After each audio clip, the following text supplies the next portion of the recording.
Bonjour! Comment allez-vous aujourd'hui? Je vous retrouve pour une nouvelle vidéo grammaire où nous allons étudier les pronoms relatifs qui, que et où. A relative pronoun introduces a clause that describes someone or something mentioned in the main clause. A relative pronoun may serve as subject or direct object. The most common relative pronouns are qui and que, but today we will also look at où. Regardons un exemple. Tu vois le garçon qui est assis sur le banc? C'est le garçon que j'ai rencontré l'autre soir en boîte. Il est pas trop beau? Mais à quoi servent les pronoms relatifs? Ils permettent de créer une phrase composée et d'éviter les répétitions de noms déjà utilisés. Attention, le pronom relatif est toujours exprimé en français, bien qu'il soit omis en anglais. It's frequently omitted in English. Le premier pronom relatif est qui. Il remplace le sujet du verbe qui suit, un objet, une personne ou une idée. Il est toujours suivi d'un verbe. Its English equivalent is who, which or that. Par exemple, elle adore nourrir les chats.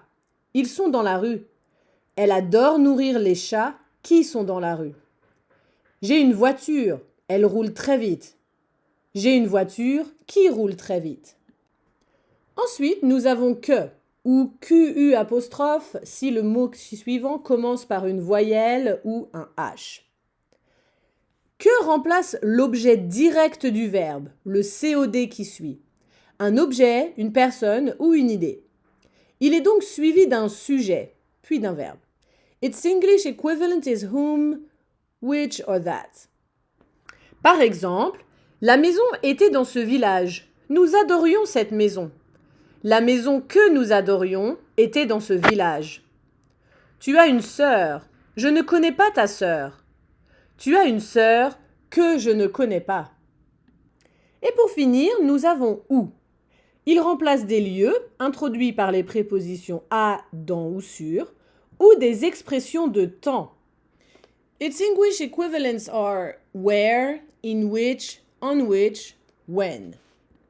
Regardons les exemples de lieux. Voici le café où ils se sont rencontrés. C'est la ville où tu es né. Maintenant les exemples de temps. C'était l'année où vous êtes parti au Sénégal. Je me souviens du jour où je t'ai rencontré. Now it's your turn to practice. Complétez avec le pronom relatif qui convient. Qui, que, où. Les réponses sont dans la prochaine slide. Mais ne triche pas. Voilà les corrections. J'espère que vous n'avez pas triché. C'est tout pour aujourd'hui. À bientôt!